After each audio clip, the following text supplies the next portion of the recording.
Aqui é Eliane, professora de Física. Vamos iniciar o estudo da eletricidade, né? Isso é, vamos analisar, procurar entender uma grande variedade de fenômenos, né? Muito deles ligados à nossa vida diária. E esses fenômenos são denominados fenômenos elétricos, ok? Vamos nos localizar, né, no tempo e no espaço, falando um pouco do contexto histórico, como começou os estudos da eletricidade. Então, nós temos aqui Tales de Mileto, né? Esse filósofo foi um dos primeiros a fazer observações curiosas sobre os fenômenos elétricos. Ele descobriu essa pedrinha aí, ó, o âmbar. Essa pedrinha, o âmbar, hoje nós sabemos que é resina fóssil, mas na época Thales observou que se friccionasse, ou seja, esfregasse essa pedrinha em um outro material, ela adquiria propriedades de atrair corpos leves. Depois de 2000 anos, a gente tem quem? O William Gilbert.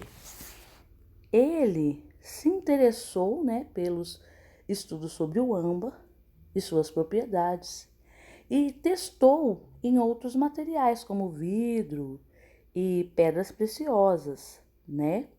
E constatou que essas substâncias também possuíam a propriedade de atrair objetos, né, leves. Então passou a chamar de esses objetos de elétricas, né? Esse fenômeno, né? Aí nós temos aqui, ó, o Otto, 1620 a 1686, que ele descobre o efeito de atração e repulsão entre corpos que estão eletrizados. Esses corpos eletrizados são esses corpos que a gente falou, que a gente esfregava um no outro e ele começava a adquirir essa propriedade de atrair outros corpos mais leves, né? E ele constrói o primeiro gerador eletrostático, né? Um aparato que conseguia gerar essa carga, né, que produzia esse efeito de atração e repulsão. Nós temos o Steve, 1670 a 1776, ele vai iniciar os estudos sobre esse processo de eletrização por contato, tá? Que é quando os corpos entravam em contato e possuíam essas propriedades, né, de atração e repulsão. Ele vai dividir os materiais em dois grupos, materiais que são isolantes e materiais que são condutores, né? E na época entende que a eletricidade era um fluido que passava, um fluido que estava presente nos corpos. Depois vem Benjamin Franklin, 1706, né, a 1709. Ele primeiro formulou a teoria, né, desse fluido único, né, que fazia com que o corpo adquirisse essa propriedade de atração e repulsão. Admitia que todo o corpo possuísse certa quantidade desse fluido, que esse fluido era indestrutível. Ele estava associado à matéria em maior ou menor quantidade. Um corpo em um estado neutro teria uma quantidade desse fluido que era chamado a quantidade normal de fluido para esse corpo. Se o corpo tivesse excesso desse fluido, ele estaria eletrizado positivamente. E se tivesse falta, ele estaria eletrizado negativamente. Atualmente, sabemos que a teoria do Benjamin Franklin era pelo menos parcialmente correta, né? De acordo com as descobertas realizadas agora no século passado, século XX, sabe-se que realmente o processo de eletrização vai consistir sim na transferência do que ele chamava de fluido, a gente chama de carga elétrica entre os corpos, né, que se atritam, que se esfregam. Entretanto, essa transferência não é feita através de fluido, igual ele pensava, né? Mas sim através, né, da passagem de elétrons que nós vamos estudar mais à frente. Então, gente, para a gente entender tudo isso, nós temos que lembrar da parte da química. Toda a matéria é feita de átomo. E no primeiro ano, a gente estudou lá na química a evolução da descoberta do átomo, que é a menor parte da matéria. Então, nós temos o modelo de Thomson, o modelo de Rutherford, né? O modelo de Bohr e o modelo de Strobel, né? Então, nós sabemos hoje, na teoria atômica moderna, que a matéria é constituída por átomos e estes, por sua vez, são formados por elétrons, né? Prótons e nêutrons.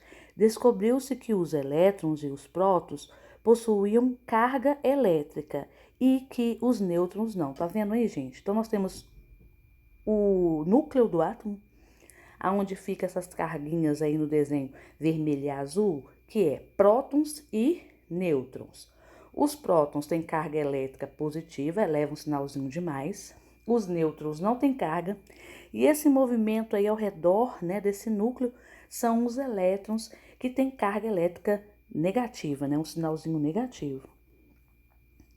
Carga elétrica nada mais é do que uma propriedade existente entre prótons e elétrons, que possibilita a ocorrência de interação entre eles. Lembre-se que ocorre interação entre dois corpos quando eles trocam forças entre si, ou seja, quando um aplica força sobre o outro, ok? Aí tá do jeitinho que eu falei, lá o elétron gira ao redor do núcleo, né? E os prótons e os nêutrons ali no núcleo do átomo. Então, vamos agora aqui determinar o que é um corpo neutro e o que é um corpo eletrizado para a gente, tá? Os objetos materiais são formados por átomos, o que significa que eles são constituídos de elétrons e prótons e nêutrons. Um objeto neutro possui mesmo número de elétrons e prótons. Então, para ser neutro, tem que ter o mesmo número de elétrons e o mesmo número de prótons. Exemplo, elemento oxigênio, 8 elétrons, 8 prótons, esse corpo está neutro, tá?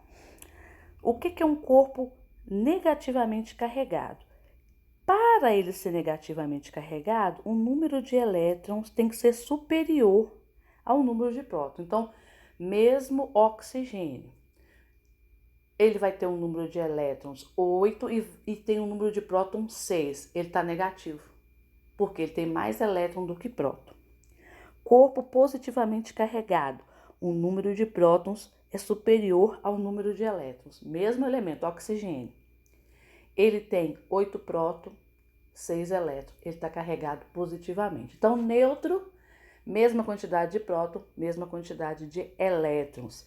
Um corpo eletrizado negativamente, ele tem mais elétrons do que próton. Um corpo eletrizado positivamente tem mais próton do que elétron. Então, aqui nós temos um corpo neutro, tá vendo? As carguinhas mais aí são prótons, os menos são os elétrons. Olha, você vê, nós temos 1, 2, 3, 4 próton, também 4 elétrons.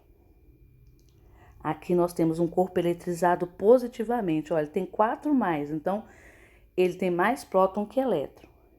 E um corpo eletrizado negativamente, tá vendo? Tem mais elétrons, tem 4 elétrons em 2 prótons. Na próxima aula, nós vamos falar sobre o princípio fundamental da eletrostática, que é quando acontece a atração, quando acontece a repulsão. Gente, a eletricidade é dividida em duas partes, eletrostática e eletrodinâmica. Nós vamos começar com a eletrostática. Ela estuda, né, as cargas elétricas ali no corpo, tá bom? Até a próxima aula.